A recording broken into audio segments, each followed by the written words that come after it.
नमस्कार, मी रिया आणि आपलं सोशल चर्चामध्ये सहर्ष स्वागत। राज्यात लोकसभा निवडणुकीचे वारे चांगलेच चालू आहेत। सत्ताधारी विरोधकांकडून एकमेकांवर आरोप प्रत्यारोपाच्या फैरी झाडल्या जात आहेत। अशातच आता वर्धा लोकसभा मतदारसंघातून भाजपचे उमेदवार रामदास तडस यांच्या अडचणीत वाढ होताना दिसते।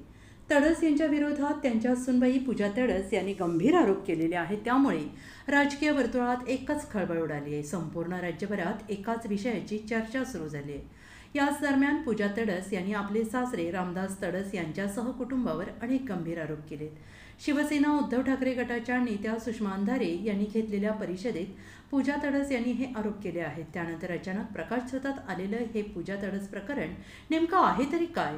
हे प्रकरण निवडणुकीच्या तोंडावर अचानक बाहेर कसं आलं, हेच जाणून घेण्यासाठी हा व्हिडिओ शेवटपर्यंत नक्की पहा। तत्पूर्वी आमचे नवनवीन व्हिडिओ आपल्यापर्यंत पोहोचण्यासाठी आमच्या चॅनेलला सबस्क्राईब करा। शिवसेना ठाकरे गटाच्या उपनेत्या सुषमा अंधारे यांनी एक पत्रकार परिषद घेतली। त्यात पूजा तडस यांनी त्यांचे सासरे आणि वर्धा लोकसभेचे भाजपचे उमेदवार रामदास तडस यांच्यासह त्यांच्या कुटुंबावर गंभीर आरोप केले। यावेळी पूजा तडस म्हणाले की मला एका फ्लॅटमध्ये टाकलं होतं। तिथं मला ज्या प्रकारची वागणूक देण्यात आली ती अतिशय अपमानास्पद होती। ज्या फ्लॅटमध्ये मी राहते तिथे फक्त एक उपभोगाची वस्तू म्हणून माझा वापर केला गेला। मला बाळ झालं। त्यावेळी तडस परिवाराकडून हे बाळ कोणाचं असं विचारण्यात आलं। या बाळाची DNA टेस्ट कर असं सांगण्यात आलं। प्रत्येक वेळी मला अपमानजनक वागणूक मिळाली। वारंवार माझ्यावर नको ते आरोप करण्यात आले।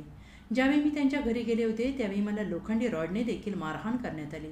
याचे पुरावे सर्वांना देणार आहे। मी ज्या फ्लॅटमध्ये राहते तो फ्लॅट विकून मला बेघर करण्यात आले।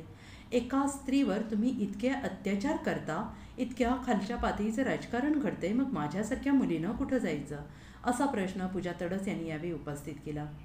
आपल्या सुनबाई पूजा यांच्या आरोपानंतर रामदास तडस यांनी आपली भूमिका देखील स्पष्ट केली। ते म्हणाले की निवडणुका आल्यावर गंभीर आरोप होतात, त्यांचे न्यायालयात या संदर्भात केस सुरू आहे। मुलगा आणि मुलीने लग्न केलं हे देखील आपल्याला माहीत नाही। माझा यामध्ये काही संबंध नाही। ती आता आमच्यासोबत राहत नाही, तिनं तिच्या नवऱ्यासोबत राहावं याविषयी न्यायालयात केस चालू आहे। त्यामुळे मला याचं काही देणं घेणं नाही।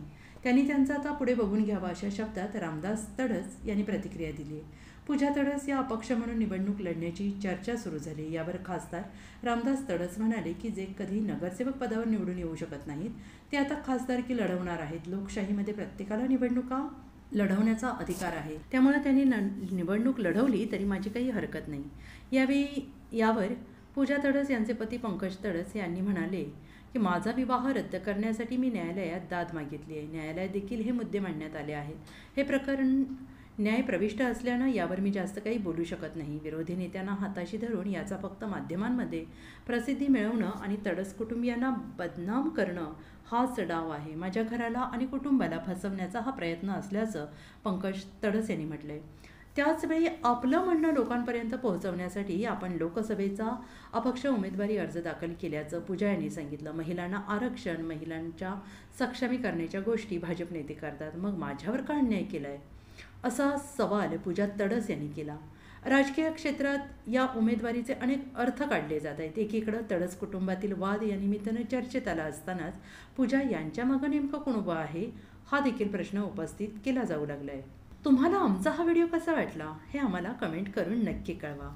जर तुम्ही हा व्हिडिओ फेसबुक, इंस्टाग्रामवर बघत असाल तर आम्हाला नक्की फॉलो करा, म्हणजे आमचे येणारे नवनवीन व्हिडिओ तुमच्यापर्यंत नक्की पोहोचतील।